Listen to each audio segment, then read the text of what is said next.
when you lack direction, you'll kind of latch onto anything.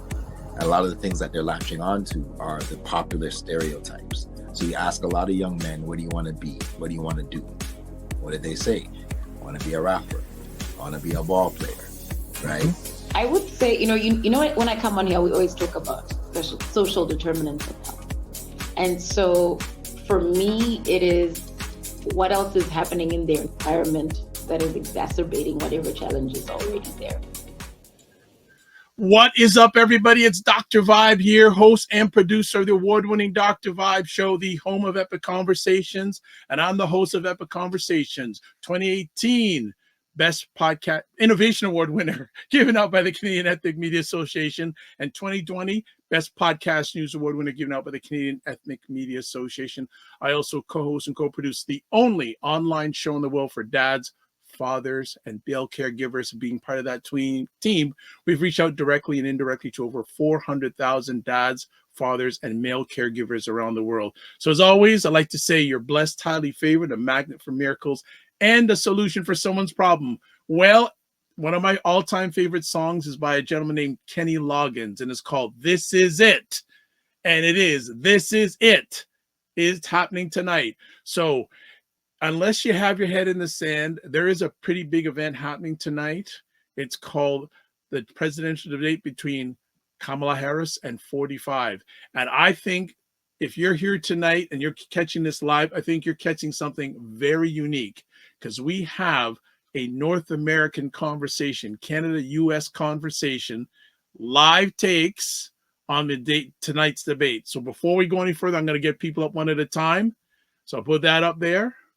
Always will say, to advertise your business, product, or service on any of the platforms that I am on, please feel free to email me, dr.vibe at the drvibeshow.com.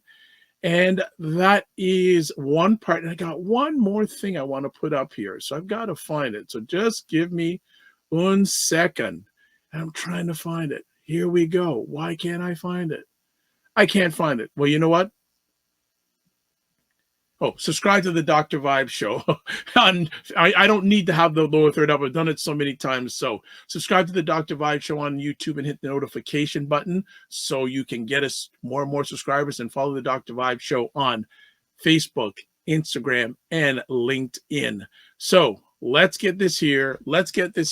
So one by one, I'm going to bring up the guests. So we have the queens from the U.S., and we have the king. Well, right now, the king. We have more kings, some of the king from Canada, but as an old song by Queen Latifah says, we're going to do ladies first. So first up, from Connecticut, what is going on? Is going on? Say hello. Tell us who you is, because some people may not know. I'm Aisha K. Staggers and co-host of Primetime Saturday with Aisha and Lala on the Dr. Vibe show. And this is my daughter, Amaya. It's Maya Kelly. Yep. She's Gen Z. That's why I asked her to come, because all of us are pretty much Gen X. So we needed some new blood to kind of, get the conversation started, see what young people are talking about and thinking. And it's also going to be her first election to vote in. So. Wow.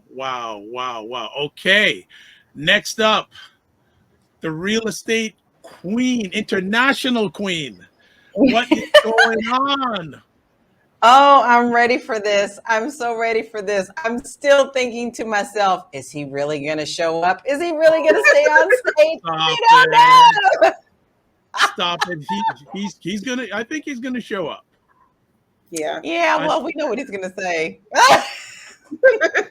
So, he's going to show up and lie. You do introduce yourself, because you better tell us who you is. Oh, yes. I guess I should. I am the other half of Primetime Saturday with Aisha and Lala. I am Lala. I'm an international real estate agent, and I love having our show every Saturday, but this is going to be a woo for me. And actually, guys, this is my very first watch party. There you go. All right. Fantastic. Yeah. Next up, the power behind Indie Soup Media from Fort Lauderdale. Always wearing the great lids and the hoop earrings, Dr. Tachi. Sir, how are you? Madams, how are you? How are you guys? She asked you. I was muted. I was muted. I'm great. I'm glad you're here. Yeah.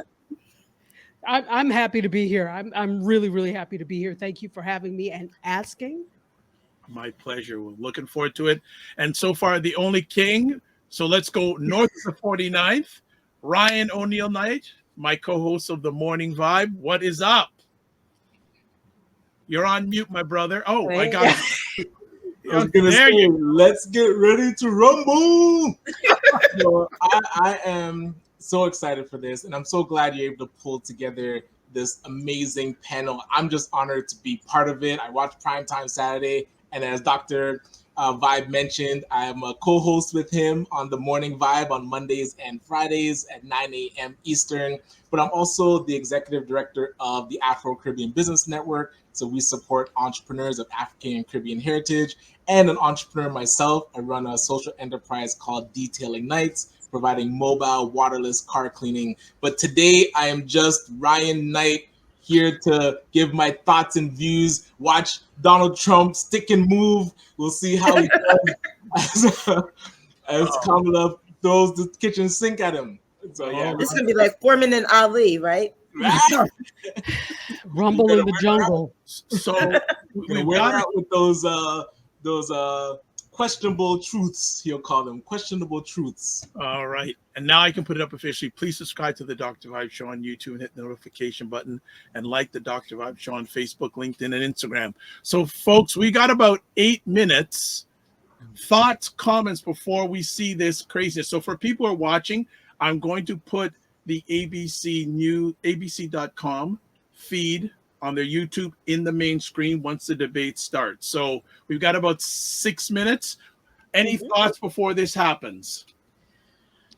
Well, I can say that the expectations for Donald Trump are very low. You know, if he shows up and doesn't drool on himself, people will call that a win.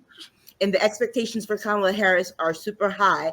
So if she doesn't, tell him I'm speaking, then, she'll lose, right? It's ridiculous. I'm just ready because she's ready. Like, here's the thing. She knows her stuff. This is nothing new to her. She's an attorney. She's the vice president. And I'm going to continue to say that because people like to lessen the fact that she already holds a position of power. So she is our vice president. Let's not forget that. And so all of this boo-ha-ha of saying she's not ready, give me a break. She's already doing it. The vice president doesn't do as much as the president in public because they're there for a reason. So, but it doesn't mean she doesn't know what she's doing.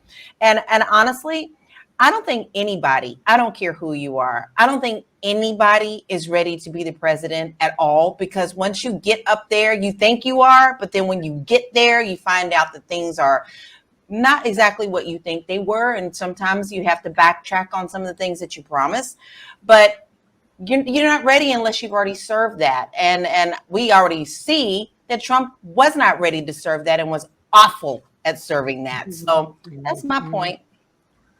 Right. I have to agree with Laura, Lala.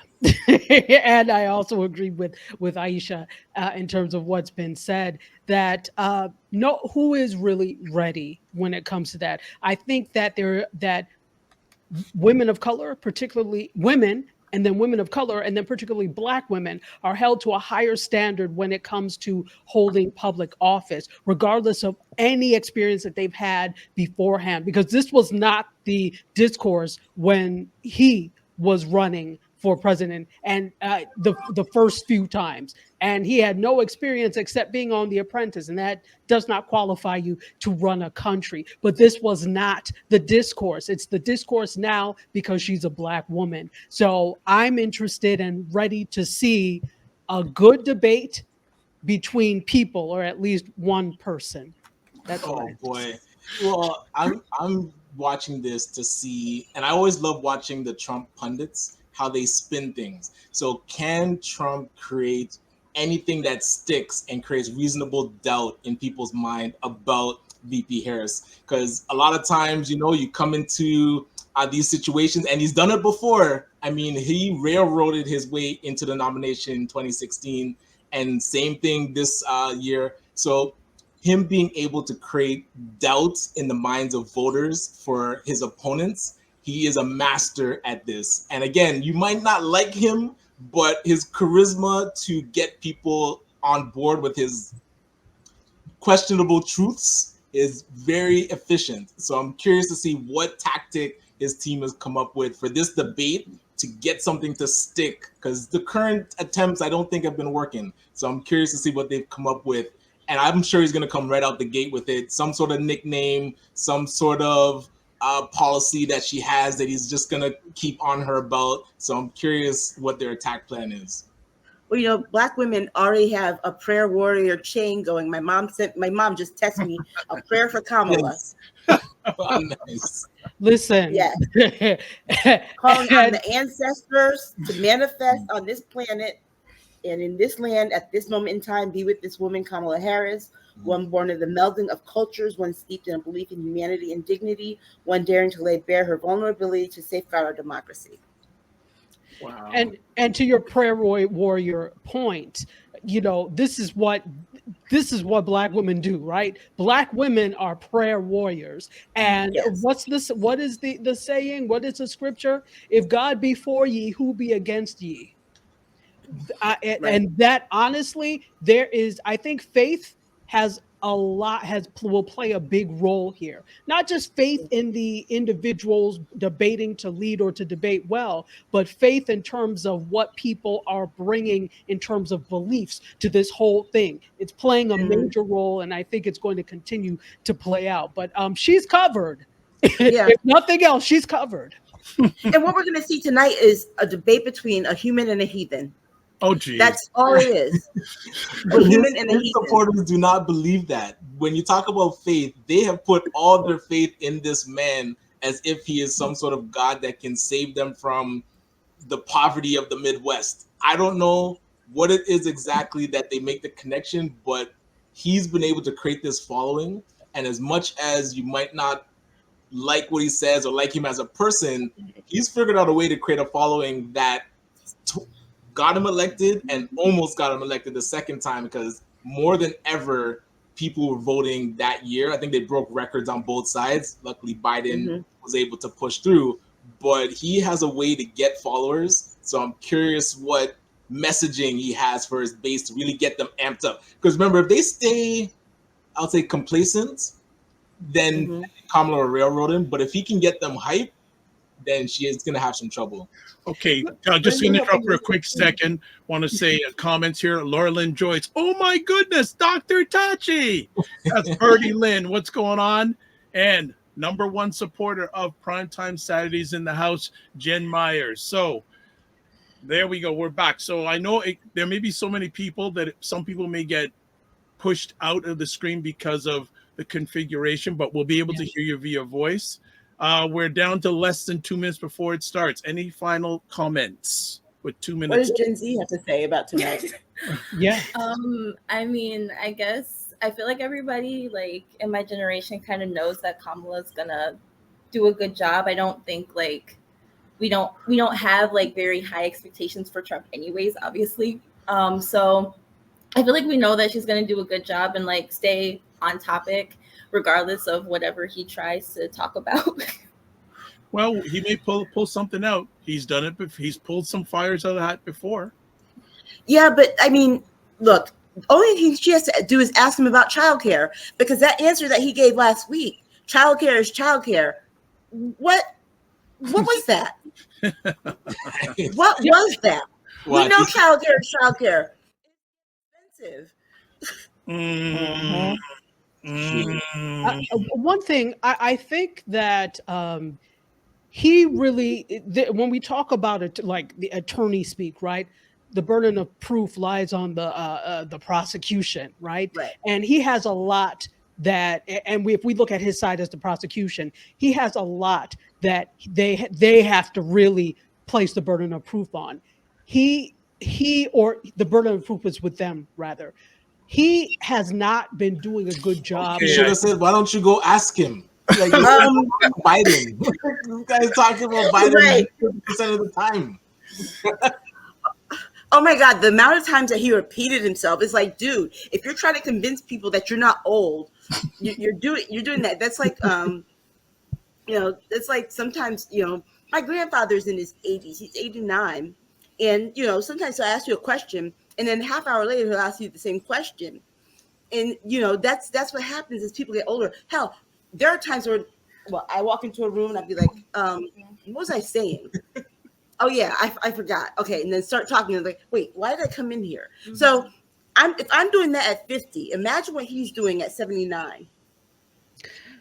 May I ask a question? Why are we here? Why is this even happening? I'm really like, this is very disturbing that we've gotten to the point that a whole individual, if we can call him that, is allowed to be court jesterous on an international stage. This is real. Why are we here? Yep. Or to say that they're doing transgender operations on illegal immigrants in prison. But wait a second, you also said that illegal immigrants aren't in prison. So which is it, sir? My biggest concern, can Mr. Trump answer the question? No, he never can. No. You didn't know? He never can, and he's never answered a question. He always reflects back to him what he does. He reflects to lies. He always deflects. It's nothing but deflect, lie, repeat. That's it. That's it. He has no moral compass whatsoever, and he does not deserve to be on this stage at all. He needs to be in jail, exactly where his ass belongs. He basically said women are killing their babies after they're born. Yeah, okay. That was the quote of the century. What's he smoking?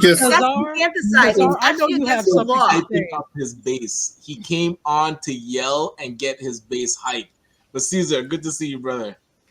Good to see you, family. Dr. Tashi. Hey. Hi, everyone. Good to see you. Sorry for that. No, but basically, I think the really worrisome part is, I think someone was saying, how come this race is even close? When you see it there, when you see this debate, you got to ask yourself, how come there are millions of people, and not just in the US, but right here in Canada, who actually support this man? It's so blatantly obvious. It makes you wonder about society. Is it, I often talk about the dumbing down of America, and I don't blame the Simpsons per se, but you gotta wonder, are all those dumbing down shows have really had an effect at this age, at this time, upon millions and millions of people, that they look at someone like Trump and they say, I would vote for basically Bart Simpson, Homer Simpson, because this is really what it is. This is Lisa Simpson versus Homer Simpson. Yeah. But the thing of it is that he hates the people that they hate. They would rather sacrifice themselves, their livelihoods, if it meant that people of color, LGBTQ people, immigrants were getting something that they can get. That's all it is. It's like they don't want people to be on the same playing field. It's like when you're at the bottom of the barrel, you want the people who are further at the bottom to stay below you so that you can say that you're above something or someone. And that's all there is. He's got, you know who supports him? The people who have the least amount of white power in this country. Those are the people that support him. And the only thing that they have is they're white. And allow me to add very quickly, because notably for you, my sisters in the US, go ahead. A lot of misogyny, including also in our Black community. I confront every week Black men, not the majority, but there are Black men who you come to realize it's not only they can't fathom a woman being on top of them, they can't fathom a Black woman being on top of them. And of course, not only go ahead, anyone?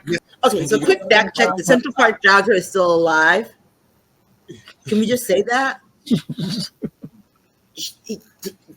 mental, period. He didn't die. I mean, good Lord. this is a hot mess. I mean, but we knew that it was going to be a hot mess. But let me say this about ABC. ABC needs to do better about what they're doing when he is not supposed to be speaking or when she is not supposed to be speaking. I don't care what side. Your rules say turn off the mic.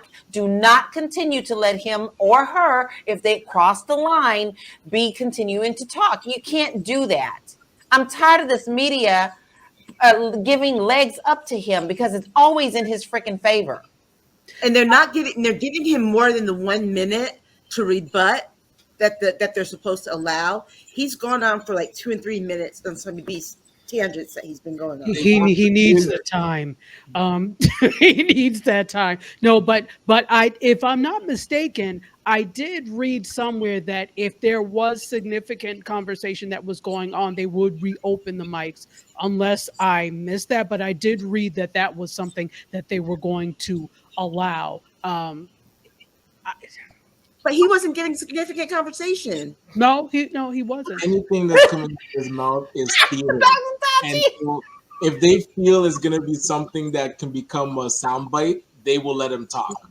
Listen, let's thank you for saying this. Let's be clear. I think everybody here is, yes, media is supposed to be here for the education of the people, for the service of the people. However, we also know that media exists because of advertising. So as we keep saying, if it bleeds, it leads. Whoever can get the most fantastic sound bites, who can get to it first, they're the ones who are going to get the advertising dollars. Now, I'm not accusing ABC of anything when it comes to this. Is just the way media works. And so I think it's become almost an accepted thing. And so everybody who's leveling these allegations, you're absolutely right. It should not be happening. But again, advertising, they're not going to let go of this opportunity. They have the sole rights to this, basically. They're not going to let go of this opportunity to monetize this. Gen Z is sitting here confused. She doesn't know what she just saw. Because there's no plan. Like, they asked him multiple times, like, oh, what's your plan for X, Y, and Z? And then he always keeps talking about China. And I'm just like, why? like what are you going to do? He has a plan. His plan is to get elected so that he can avoid jail time. That is the plan. Exactly. That's the plan. Exactly. Because jail is imminent. Whether it's these 34 counts or somewhere else. Jack Smith redoing his indictment, that right there is going to lead to jail time. We have to remember there's enough people that believe conspiracy theories to elect this man. And exactly. He came in hot. He started out, I would say, tried to do his advisor, whatever they told him to do, and it lasted 5 minutes. And then he went hot. He went from like a 4 to a 10. Just when she laughed at him. His people. When she laughed at him. And here we are in the land of tinfoil hats. Yeah. There's enough of them. So that's the sad part. But of course, that's why everything is so close. I have always said, and I still stick by my guns, that you're never going to change the minds of true orange drinking Trumpsters. You're just not going to change them. So no matter what you say, they're always going to disagree with you, and they're always going to defer to what he's saying and believe his lies. That is very frightening for our country. This is why it's so close, because he's brought all the kooks out of the closet. Yeah. Well, you know what's frightening about this country as well is the fact that this didn't just start with people who were able to vote. This started with a lack of critical thinking education in the classroom, so you can discern what is straight lie and what is actually the truth. It started with okay, we're just watching. See, they're not going to shake hands. Okay, all right. Gotcha. He freaked out because she walked up shaking his hand the first way. He didn't want to shake her hand. Did y'all see his body language? He was like, "Go, she's right here." Straight for him with the hand out. He didn't even know what to do with himself. He had no choice but to shake her hand, but he did not want to touch her. Can I say real quick that hopefully he goes to bleach his hand. Remember? Not wanting to touch her. No. But he had a chance to really pin her on her policies, and he totally let it slip. And I'm thinking of how the Trump pundits are going to try and spin this, but he spent too much time on conspiracy theories. And I know, Wayne Harris, you're saying in the comments, yeah, he's selling the emotion. But at a certain point, when people are upset, they want to know what the solution is. And I feel in 2016, he did a way better job of selling a vision of how he was going to fix the reason people were mad. Now he's just getting people mad for no reason. And they're like lost, because when you ask them, oh, why are you mad and what is Trump gonna do for you, they can't answer it.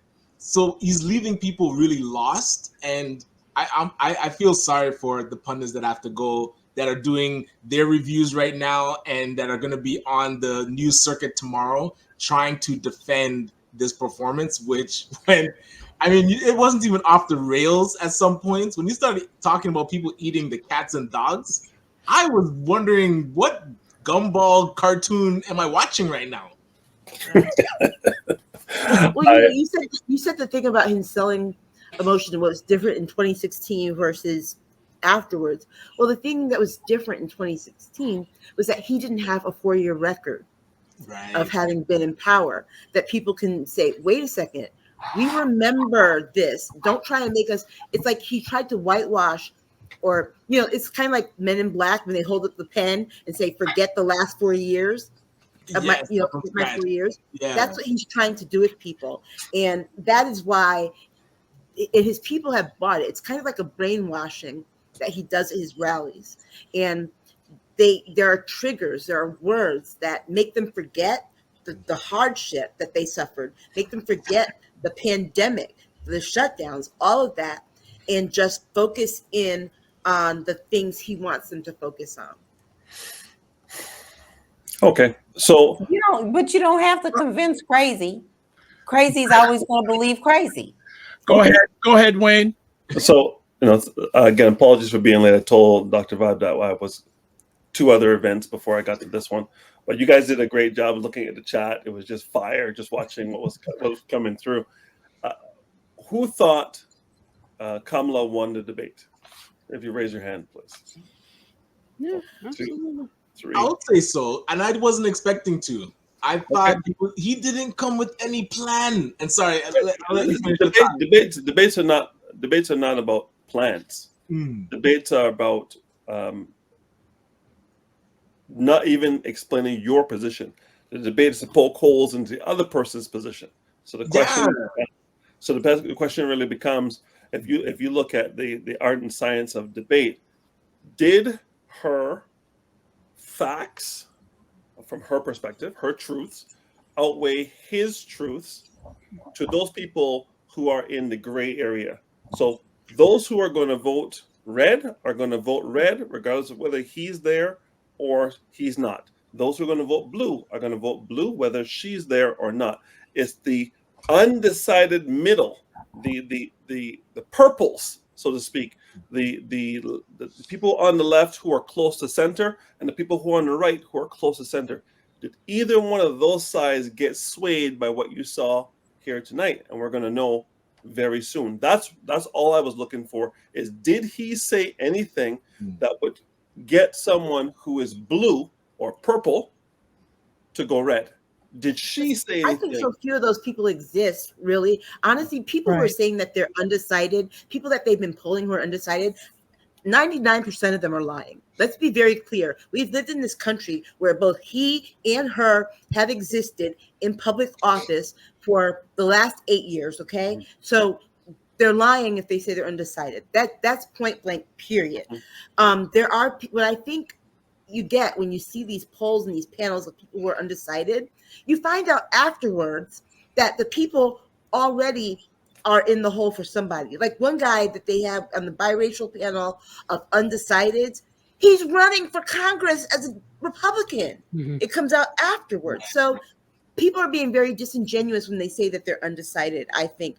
And I think that we put too much emphasis on those people. This is going to be a matter of addition and subtraction. Kamala Harris needs to make sure that her people get out and get past the obstructions that are going to be in the way. And he has to make sure, and she also can add to her base. He has to make sure that the base that he has gets out, because he's not adding any other people. She's been adding and subtracting from that Republican base, especially those mainstream Republicans. He's not adding anything.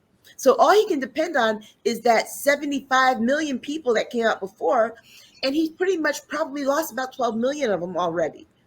Let's be honest. Do you believe that?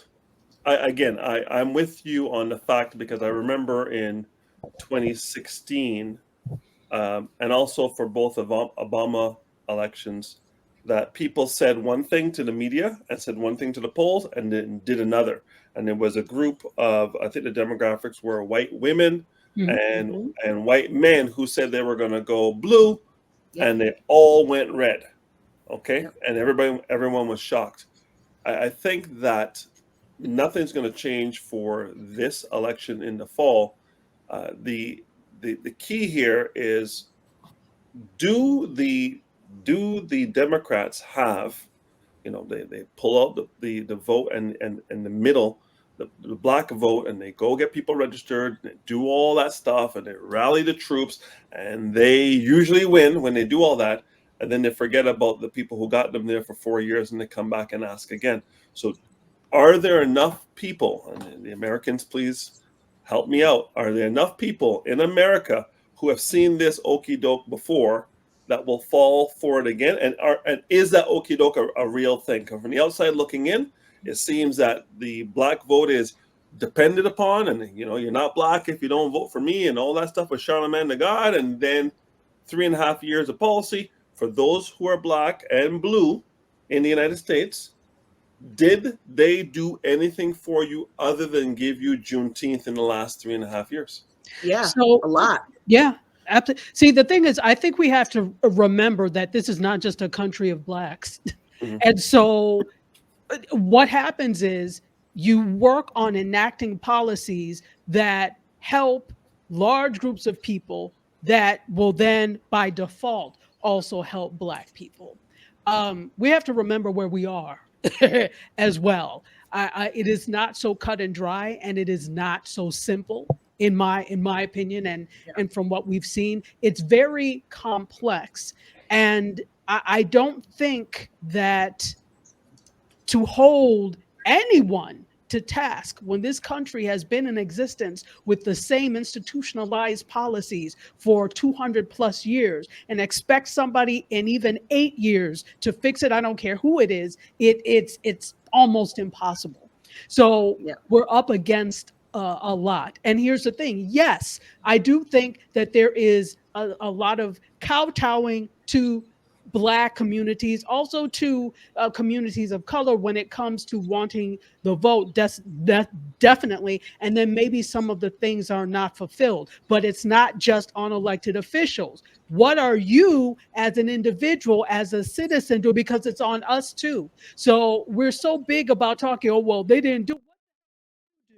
Are you out there doing stuff? Are you out there doing voter registration drives? Are you helping to clean up the community? Or are you sitting back and waiting for somebody else to do it? It is a collaborative effort. It is not just on elected officials. And you also, when you are doing your part, then you are well within your rights to hold them accountable. Are you going to the school board meetings? Are you going to the city council meetings? Or are you expecting somebody else to do it? So if you're not doing your job as a citizen, then please miss me with that.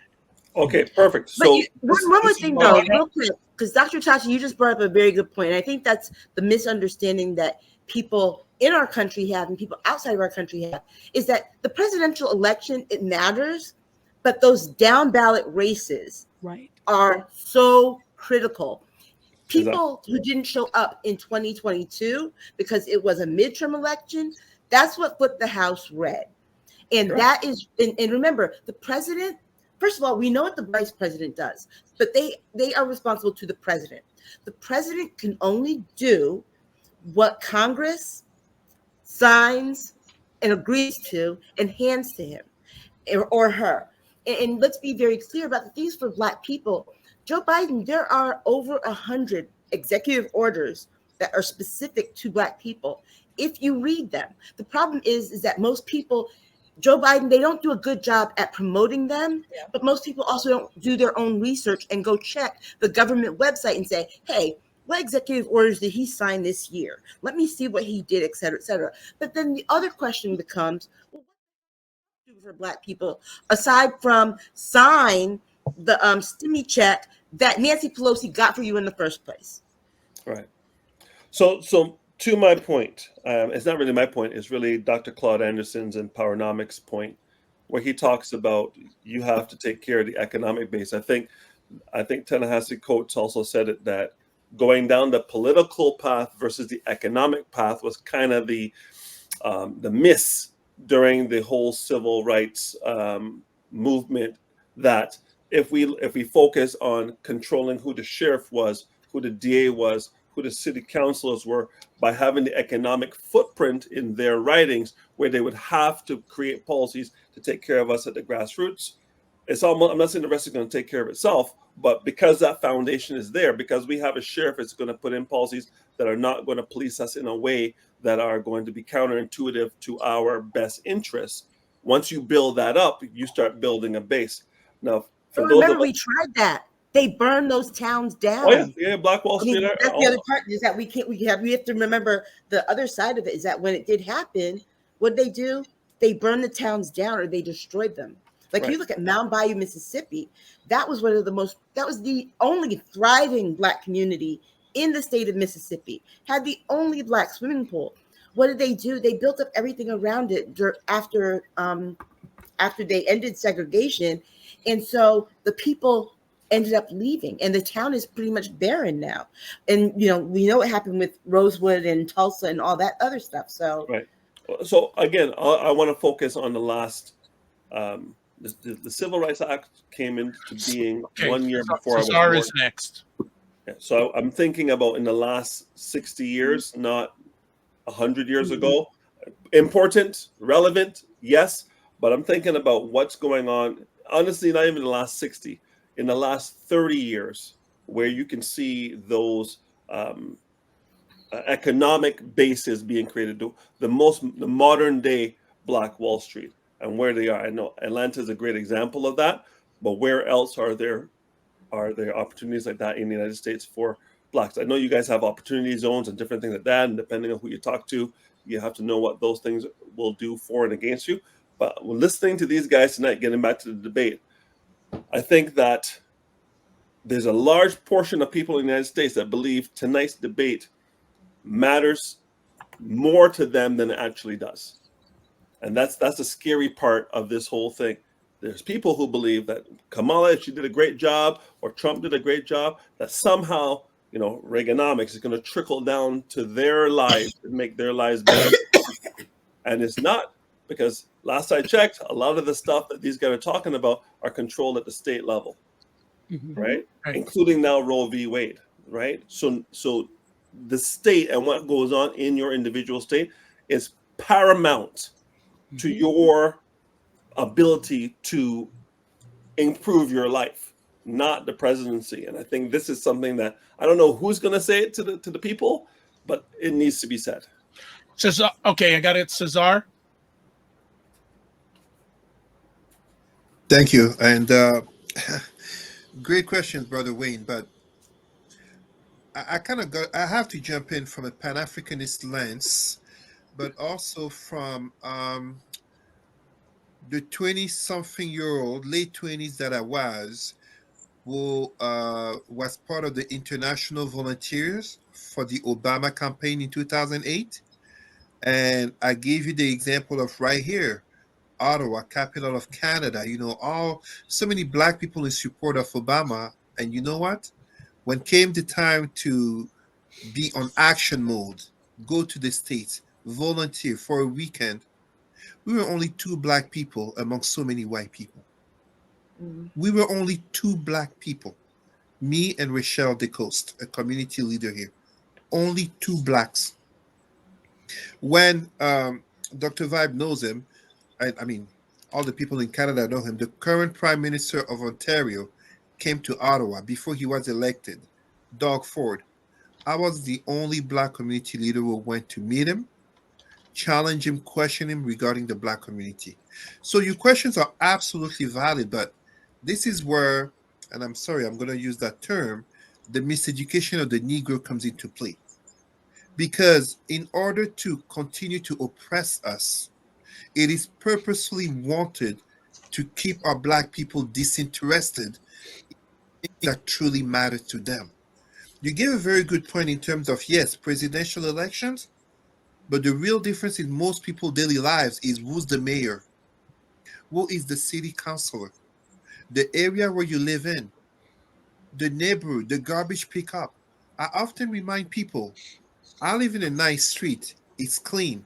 But why is it that it's clean here, but you can drive 10, 15 minutes down the road and the garbage is still there? But at the same time, if you don't have an educated minority in the Pan Africanist sense, what the Black Panthers were doing, which the Republicans killed with Reagan, what Thomas Sankara was doing, talking about even the soldier has to be educated. And France, the country of freedom and democracy, they killed him. Too many of our people, and I say it, I repeat it all the time, the three cancers of the Black psyche: entertainment, consumerism, and religion. What it does is that it makes us suitable to be dominated and to be oppressed. It is so unfortunate because effectively, you see, remember, why is it that we know so well we have the same community that will rightfully complain of racism, rightfully complain regarding politics, rightfully complains about economics, rightfully complains about, let's say, appropriation of culture and anything you want. But if on that same night you have an NBA game or a football game, you know you lost most of our people. If Beyonce is performing, you or Rihanna, you know we lost. Like, it's, I hate to say this, but I can say it because we're all black here on the screen. But imagine how then we are perceived because truly when those walking back, Kamala Harris made reference to that. The tiki torches, Charlottesville, when they're walking, you will not replace us. The biggest fear of white supremacy has always and is still, as you see behind me, great black leaders. And unfortunately, I don't have such a painting for great black female leaders. The greatest fear of white supremacy has always been a woke black person. Because a woke black person is a political black person, is a black person who will make economic choices, is a black person who will make cultural, linguistic, etc., choices, and that's out of white supremacy, which, as Sister Aisha was saying, this is how we had Black Wall Street. This is how we had, right after the Civil War in the States. My wife is African American. This is where you had African Americans who were thriving and successful, and as such, the poor whites, notably of Scottish background, that's why they created the KKK, because they couldn't handle the fact that these slaves, N-word, that they were looking down upon, were able to come together, organize themselves, and rise up. So that miseducation, it's up to each and every one of us, because each time we have one black person, man or woman, becoming black conscious, pan-Africanist, becoming woke, it's not an insult. It's the white racists will use that as an insult. When Marcus Garvey was saying about being woke 100 years ago, Malcolm X, Martin Luther King, being awake, being aware. Every time a black man and a black woman become so, we are saving one black family. We have a lot of black families to save. A lot of them. All right. I want to make sure. Hold on. Lala, did you want to say anything? I don't even know how to even add anything other than that. That was so very eloquent and so on point and so valid and so well spoken that all I can say is y'all need to pay attention to what he said, because it's important for us to understand every word that came out of his mouth. You can't sit back on your laurels and say you didn't, and don't get up off of your butt and do it yourself. You must be active in our process. Okay. Yeah, and Ryan, everybody has something to Ryan, offer. Everybody has different Ryan, gifts. hold on, Ryan. Ryan's next. Ryan. Yeah, it's all good. But one thing that we have to remember is these debates is, I guess, determined by what is sticky. And remember, she did not say anything specifically about Black people. So it's great that we have that sentiment. But sticky things that she did mention that perked my ear up is the $50,000 tax benefit for small business. And she had a really good answer about the conflict in Israel. But one thing that Trump mentioned that stuck with me is the fact that he had implemented tariffs before and they stayed after he came out of office. But I was curious, Amaya, what was sticky for you? Like, what do you remember after all of this has been now completed and we're talking, but what stands out for you? Well, one thing that did actually stand out to me was opening statements, ending statements, and how just like the contrast in like the views that Kamala has for America versus what Trump has for America. Like Kamala spoke of optimism, she spoke about hope, and for people my age, a lot of us are hopeless. Like a lot of us are very just have this sort of dreary sort of idea of what our future is going to be. And she helped to, make us feel good, make us feel like, okay, things are going to get better. All Trump did was talk about how bad like the country is, how bad of a state we're like of a state of the country is in. And that just like didn't make me feel good. That just kind of made me feel like, wow, that entire party is just focused on negativity. It's just focused on hate. And it's like, it really does feel like they're trying to like bring us back to that dark place that the country once was. And that, now she's focused on bringing us forward, bringing us into a new sort of era of our country where everybody can succeed. And, I think that is going to sort of, I think that's going to like help her a lot. I want to just give you a piece of advice that I got from Biggie Smalls. When you said that what Trump said about you, please forget it. Mm-hmm. Go ahead, Dr. Tachi. I wanted to ask Amaya a question too, because it's invaluable that we have a member of Gen Z on the panel. What role do you think that the use of social media has in terms of people accepting one, Gen Z, for example, accepting one candidate or another? We know that the Harris campaign has been on it when it comes to social media, not necessarily so much with the Trump campaign. So for you as a Gen Z, what are you seeing and hearing from other Gen Z people? Is social media effective?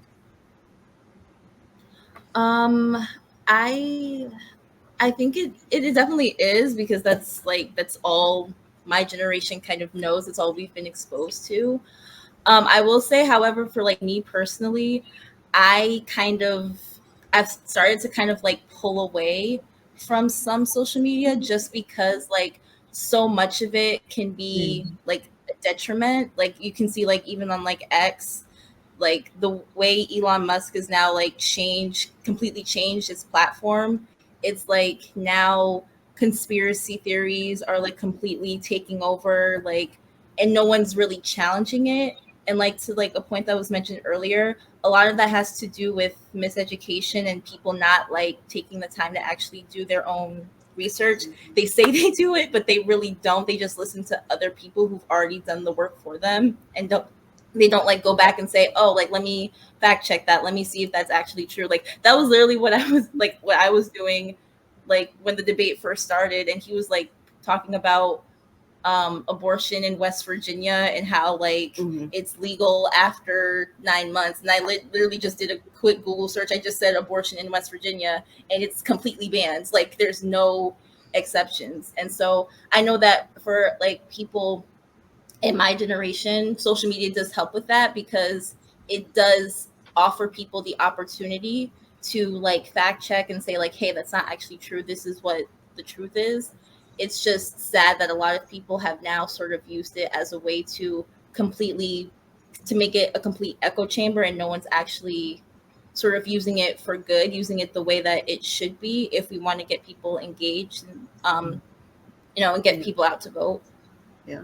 And her perspective is also a bit different too, being Gen Z, because she's been interested in politics since she was like 2.5. She's been watching C-SPAN and MSNBC since she was little and knew what was going on.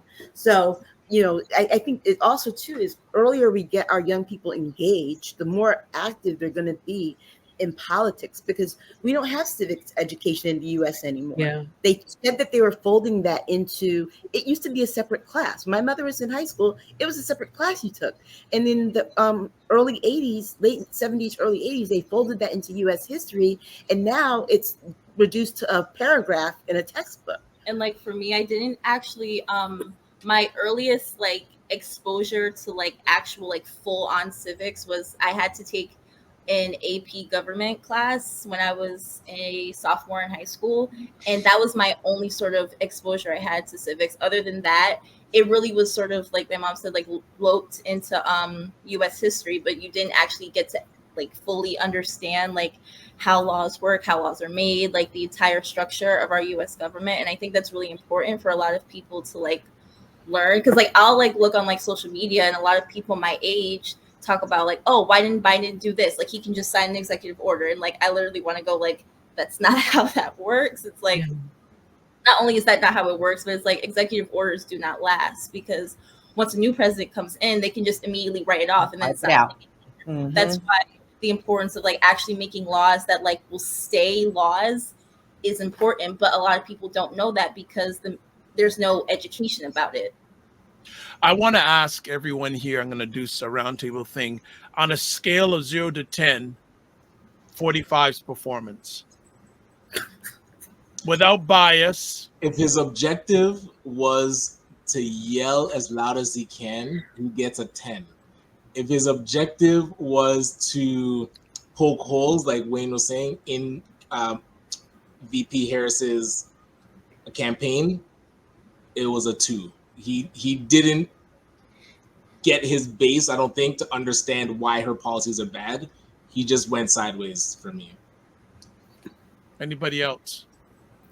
I agree with Ryan, actually, because on like as for the number 2, because you're right, he didn't poke holes, but he also didn't.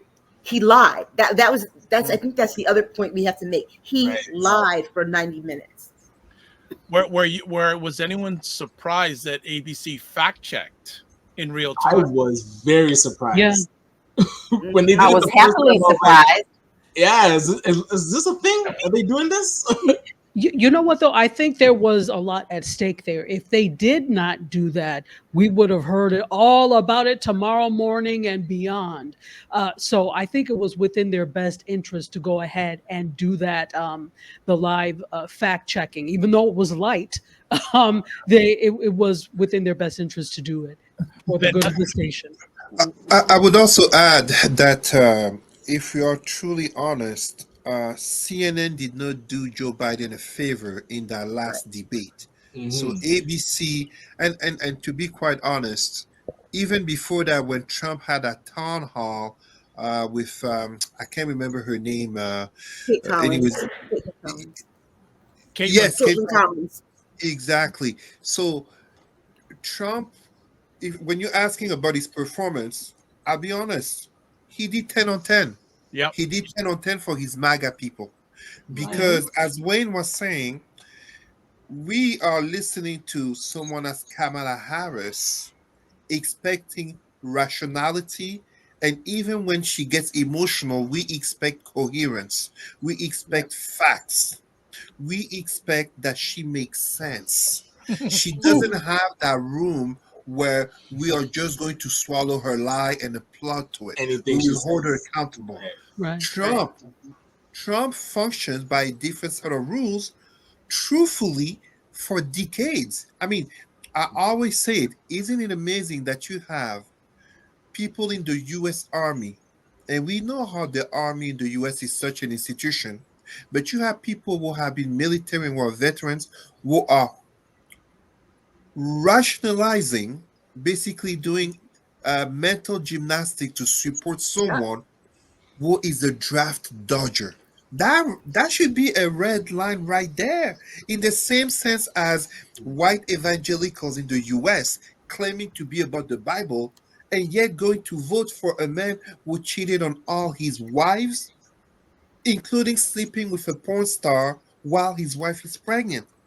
It's mental gymnastics to keep supporting. So for his base, for his MAGA people, for those type of people, including here in Canada, including who are black, who are Arabs, who are indigenous and Asians will support him. He did great because he did as they expect him, as they've come to support him. The lies don't bother them. The racism and sexism don't bother them. The potential of being a dictator doesn't bother them. None of that bothers them. Right.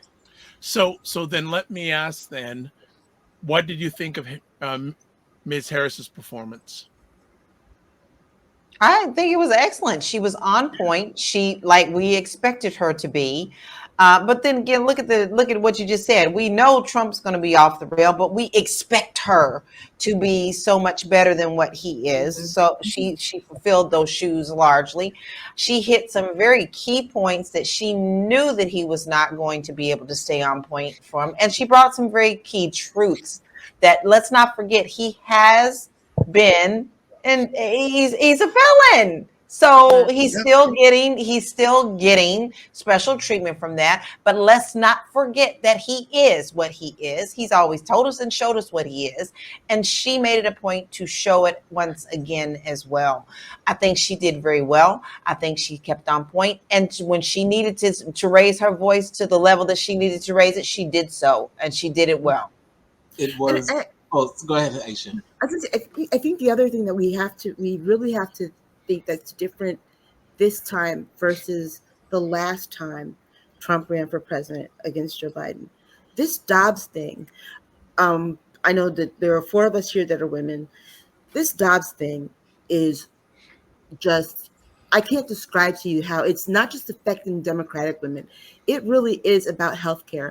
Like if I lived in South Carolina and I had a fibroid burst, like I haven't happened, they would not treat me. I would bleed out.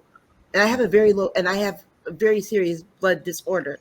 So there's no way of fixing that except for doing a DNC, which is the same procedure that they use for abortions. The procedures are the same for any kind of treatment for women's gynecological issues, whether it's a pregnancy or not. And by making those things illegal, women are dying, women are getting sick, women are losing their fertility behind this. And it's not just Democratic women, it's largely Republican women because they are largely in those red states and they are not liking this. And I think that we can't dismiss how much that is going to play in impact. Like Nikki Haley, and you people know how I feel about her.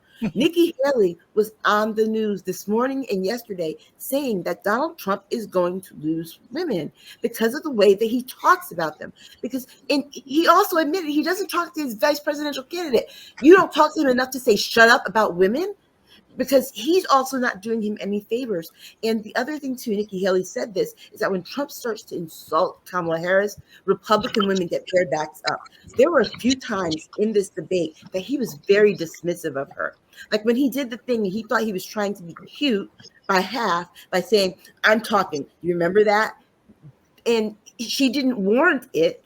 It was really like, whoa, where'd that come from? You know, and he said it in a very nasty way. When she said it, it wasn't nasty. It was school teacher like. When he said it, it was, I'm being a nasty prick just because I can. And yeah. I just want to invite you into my mind, and I'm curious if anybody else felt this way. Watching in real time a Black woman have to be perfect. And same like happened with Obama. You know, like everything that he did, he had to be stellar just to get the respect. And then Trump waltzes in and is a complete mess and is able to waltz into the White House. And now we're watching again a Black person have to be perfect. And I felt like she was Simone Biles today. She stuck the landing and definitely hit a 10 out of 10. But it took that for now, I hope her whoever's gonna try to attack her, it's gonna be so difficult because she stuck that landing and like delivered on every point. And I'm watching her so intently that I felt like, why am I watching this woman so hard? Like, why does she have to be so perfect in this moment? And I can only imagine the stress that she's put under. And I felt she did excellent, but I'm hoping that she can keep this up because I can only imagine how this is weighing You, on.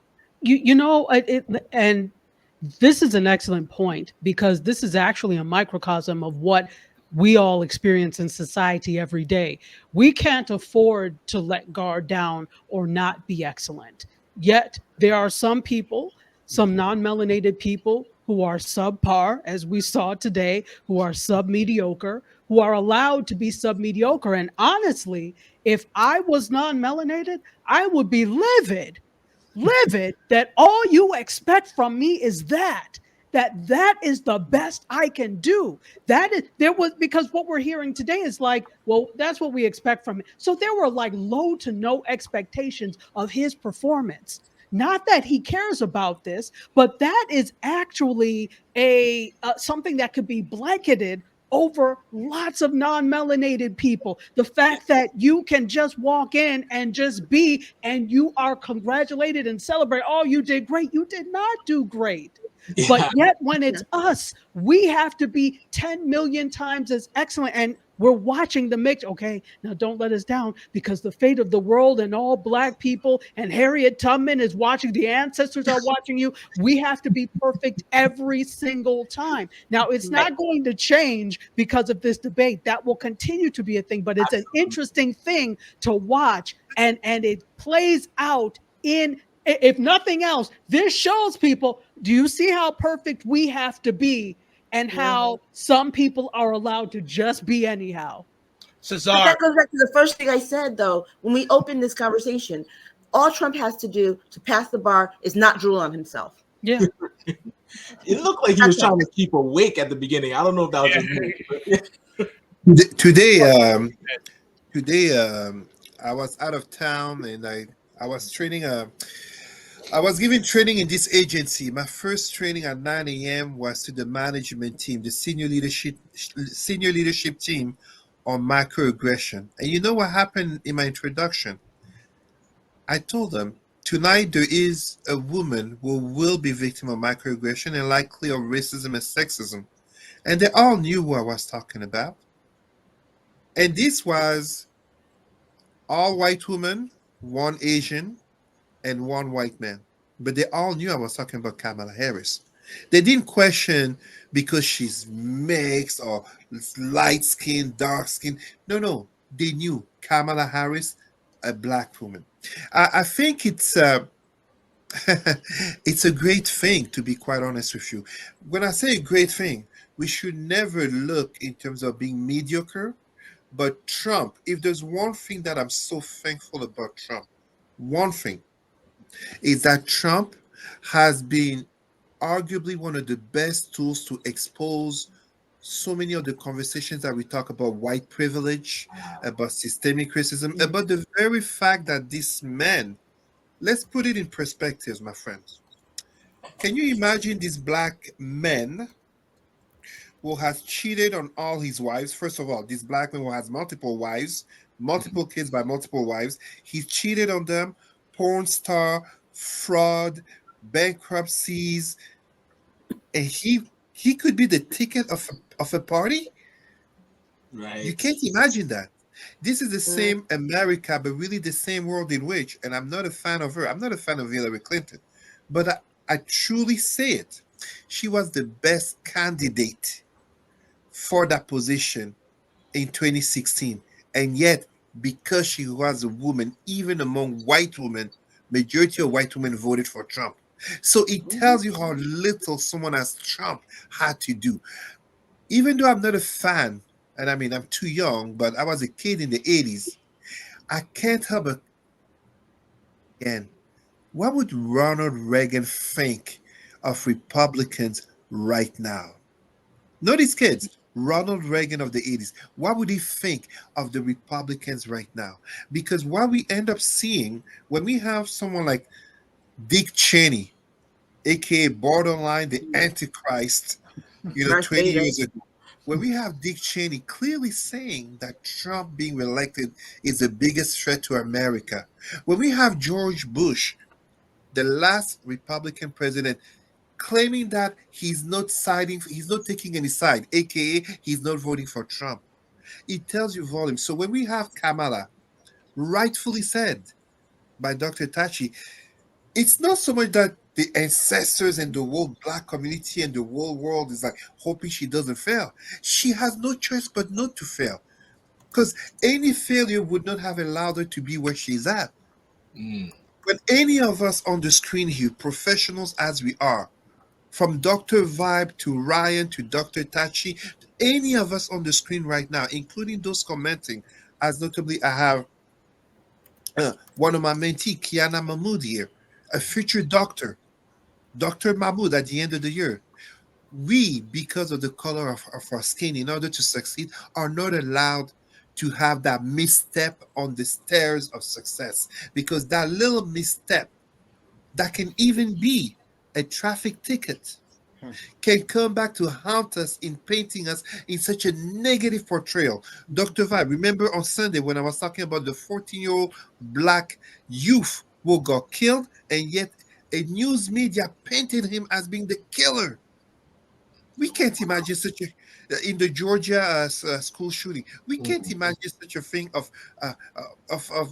accidental identity upon a white child. We can't imagine a Kamala Harris or a Barack Obama presidential candidate saying lies after lies and having such messy private lives, fraud, bankruptcies. And the majority of black people wouldn't even vote for them. You're on mute for a bit. Okay. Well, did she hold her ground tonight? Oh yeah. Yeah. Absolutely. But again, I think none of us, it feels like none of us are really surprised because of everything we just said. Of course she would. Of course she had no choice but to hold her ground. She had some did it well. In the first part of it, she had some serious knockout punches. Like he had 45, in my opinion, on the ropes a little bit. He but came I think, off the rails in 5 minutes. She lit him up. Any coaching that he had was out the window after two. And once he's off the rails, you can never reel him back in. I mean, literally talking about people eating dogs. Come on, y'all. We really went there. That was we really went there. I know. That was I want to see how they defend this. I have to tune into Fox and just hear how they defend his performance. Well, he's been whining a little bit there, y'all. But I mean, Fox has actually been, I mean, I know he has his die-hard people on Fox, but Fox has actually been kind of beating him up as well. Like because several people have called him out over his ishnit, and they will not let him die. And one anchor actually said to him when he came on, like, "We're tired of you. We're tired of you lying. We're tired of you lying. We keep trying to protect you, but all you do is lie." So this is his favorite network. This might be that last straw kind of thing where it's like, what can we do with this? Like, no spin available. Sorry. So let me ask, because I don't want to keep anyone up any longer, because we all have long days and we all in different areas, and some are up rather late. So Aisha, final comments. Stay tuned, because the real thing here is how the media tries to sane wash what we just saw Trump do. Okay, so we know that's going to be the part. Stay tuned, because there's going to be some kind of spin. Okay, and we just got to be ready to combat it. I'm going to also ask, and each one of you too, do we see another debate? I don't think he wants to take on again. No. Okay, Ryan, final thoughts. Same as Aisha. I'm very curious to hear how their pundits spin this, and it will either be a masterclass in whatever they come up with to save face, or they're gonna throw up their hands and be like, whatever we got, because this is our guy and we can't turn back. But I think he missed a good opportunity to stick at her policies and show what his plan is. He chose to sell the angry Republican emotion, and I think it fell on flat ears. She said, she put it well, where it's like, and she could have said, "We're done with you." Like this whole act, we're past that. She said it like, "We're not going back," but I think people are getting tired of the act. But his base is his base, so we'll see if he has enough to pull it off. Dr. Tachi.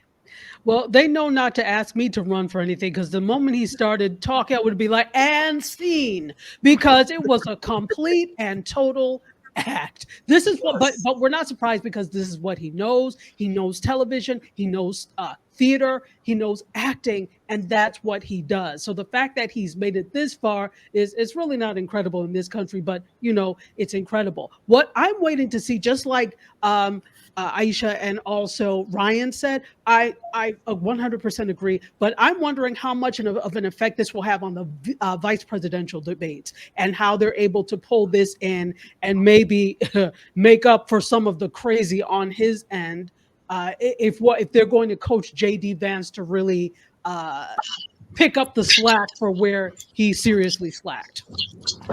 Lala. He ain't coachable. He ain't coachable. Vance is not coachable. He's just as off the rails as Trump. So he got a perfect running mate. My thing is this: it doesn't matter what we feel about this debate. It doesn't matter at all. It's entertainment. It is, it is what it is. It's a magic show. So what really matters to me is that you get yourself registered and you get yourself to the polls. I cannot stress that enough. And I'm not talking about just voting for the big ticket people. You need to be paying attention to who's voting in the down ballot, because see, all the crazies are also running underneath those ballots as well. Moms for Liberty, all those people are getting into these smaller positions to position themselves in a position of power to even go up further. And your children are at stake. We are at stake. Listen, the president is going to be the president. I told you, somebody going to get in there. They're going to promise the world. They're going to get in the White House, and somebody going to come in with the book and go, "Madam President, all those things that you said you was going to do. Here's the book. Can't do it. Okay. And here's why."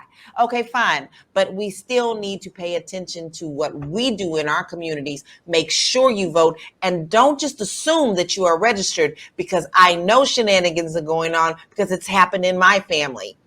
My husband and I check to see about our voting records. We vote in everything. I'm registered. He's not. So you need to check every week to make sure that you are on those rolls. I can't stress this enough. Yeah. Cesar.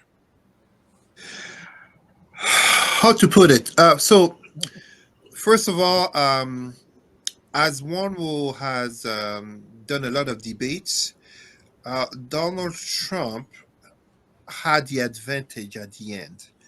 They said he was the pick of the whatever the dice, or some pick, so he got to give the last word, and he stayed Donald Trump with grievances and anger and all that, and that's what people will remember. So yes, for his base. So did he fail? I think it's kind of as MAGA after Trump is dead, the movement to continue. They tried that before with the Tea Party, etc., etc.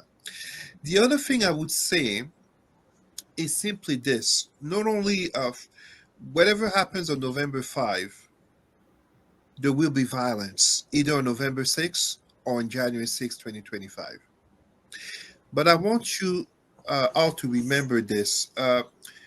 Donald Trump is very theatrical. And there was another world leader who used theater in his position. I'm not talking, for those who are Canadian, I'm not making a reference to Justin Trudeau, who was a drama teacher before he became a PM. I'm actually talking about, and I'm going to use Godwin's law, aka reference to Hitler and the Nazis here, Adolf Hitler. Adolf Hitler, because as populists, and notice Trump kept referring to Viktor Orban, a populist. Populists, they need that drama. He doesn't care. He's not about the policies, and he has always been able to, how can I put it? As a great philosopher of the 21st century said, his name Curtis Jackson, 50 Cent, you wanted an entertainer president, you got one. That's what we have. We have 40 years of dumbing down America. We have the consequences of a society that has put entertainment, aka toxic entertainment. Of course, we have so many talented black artists and athletes, but toxic entertainment. We have put consumerism, and we have a return of religiosity, aka put science away, Bible thumpers.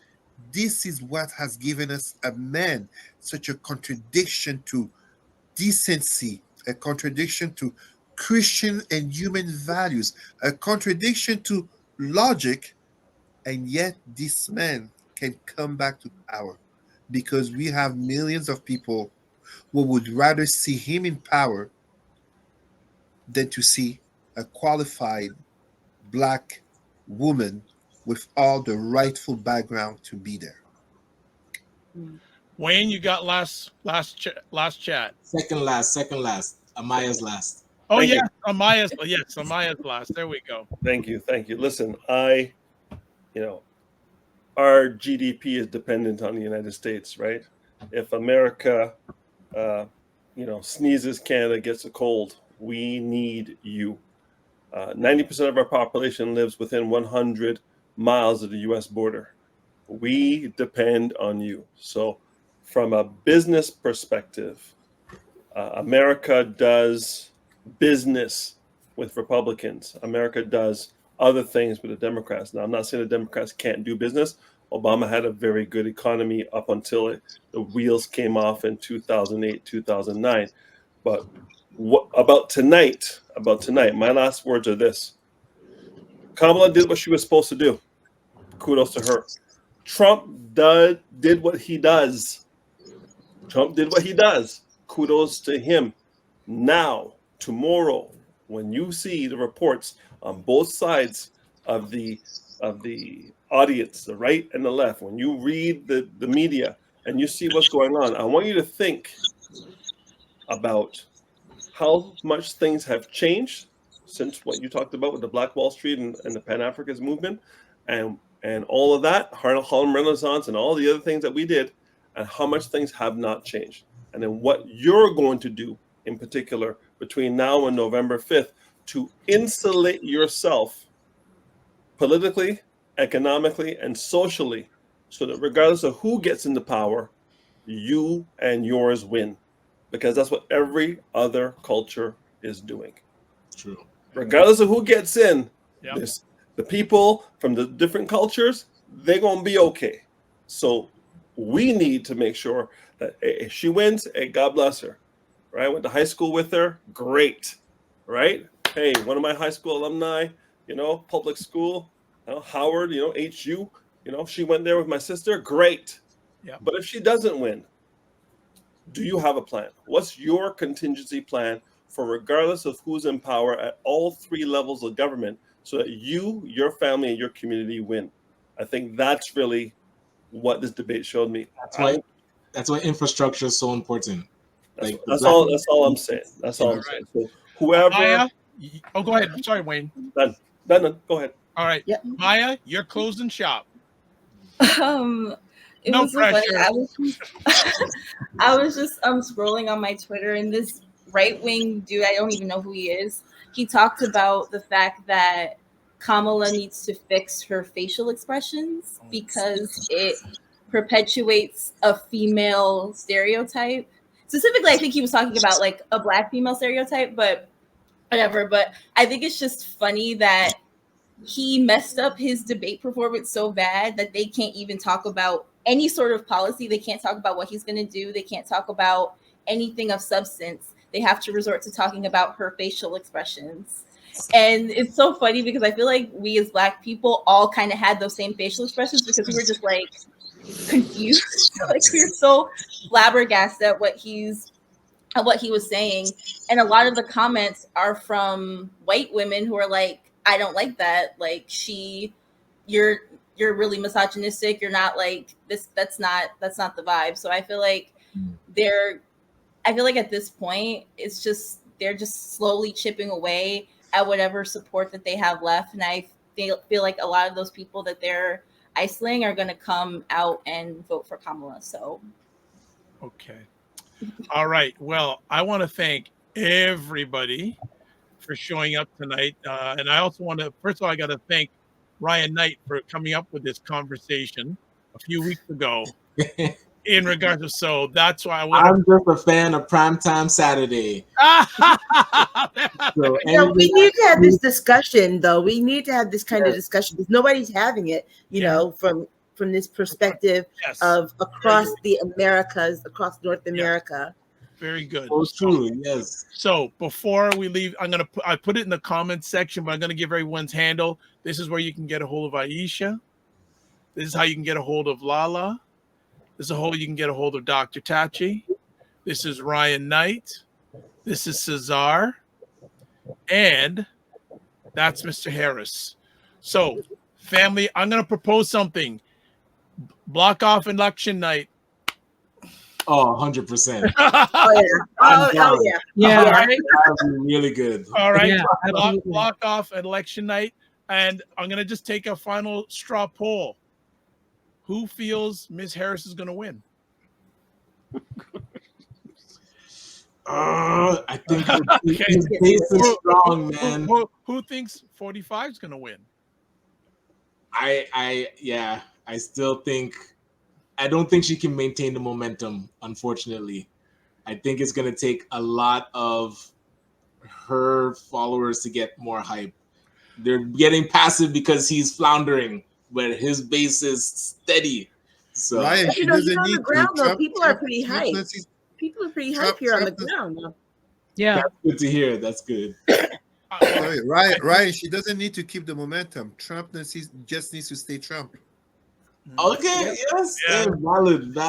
Well, I think for me tonight, my question is, I'll be very interested to see what is the undecided thinking after this, because both, the undecided, I think 45 probably distanced himself more from undecided more than Ms. Harris did. And I have to say, undecided. There are no undecided. Sorry. There are people who just don't want to say who they want to vote for. Exactly. Because but there are no undecideds. All right. They know. All right. Dr. Vibe, there are no undecided. You're either okay with a black woman in power or you're okay with a rapist, frauders, insurrectionist, multiple cheater, draft. It's from a religious sense, it's as simple as good versus evil, black or white. It's that simple. Still lots of time, as I agree with Wayne. There's still lots of time on the clock. Talk to us. Talk in November. Well, from one last thing from this perspective, for those of us here, the choices are clear: democracy or dictatorship.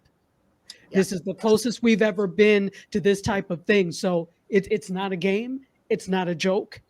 Democracy or dictatorship, or you will see what some other countries are starting to experience. And he's promised it. So I found it interesting him referencing Victor Orban and his country. over and over again. Okay. All right. So, family, gonna take you off one at a time. So goodbye, ladies from Connecticut. Goodbye, Ryan Knight. Goodbye, Cesar. Good night in many ways, Lala. Good night, Dr. Tachi. And adios, Mr. Harris. Thanks for coming in. Always appreciated. All right, family, that is it. I don't think you'll see this conversation anywhere else this evening, and that's why we do what we do. So as we finish up, Tony, I want to thank everyone who watches live on the replay. It's appreciated, not taken for granted. And we'll do some few closing things. As always, to advertise your business, product, or service on any of the platforms I'm on, please feel free to email me, dr.vibe@vibeshow.com. Also, subscribe to the Dr. Vibe Show on YouTube and hit the notification button. And also like the Dr. Vibe Show on Facebook, LinkedIn, and Instagram. If you want to get a hold of me, if you do, I don't know why, but website address, the drvibeshow.com, YouTube, Facebook, and LinkedIn, The Dr. Vibe Show, Instagram at The Dr. Vibe Show, X/Twitter, drvibeshow, and email dr.vibe@the drvibeshow.com. I think we've got about everything down that we needed to get down. I don't think there's anything else. Let me just check. No, I think we got everything. All right. So this is how I close out all the conversations. Live your life as a dream. If you can dream it, you can make it. Sometimes you have to get small to get stronger. Block assumptions, then aim bigger, aim better, aim higher, aim wider. Love, faith, and respect. And don't just manage your time, manage your energy. And remember to give yourself grace. I want to thank everyone who chimed in. And if you definitely catch the replay. Catch the replay. Oh, and some last comments here. Wayne asks, if 45 wins, will it finally galvanize the Black community? Dr. Tati says probably not. And Drea Rich says, good evening. There's no question VP's capacity to maintain momentum. White supremacy is the reason this race is so close. All right. All right. God bless. Peace to you all. Keep the faith. Follow me anywhere you can. And that's a wrap.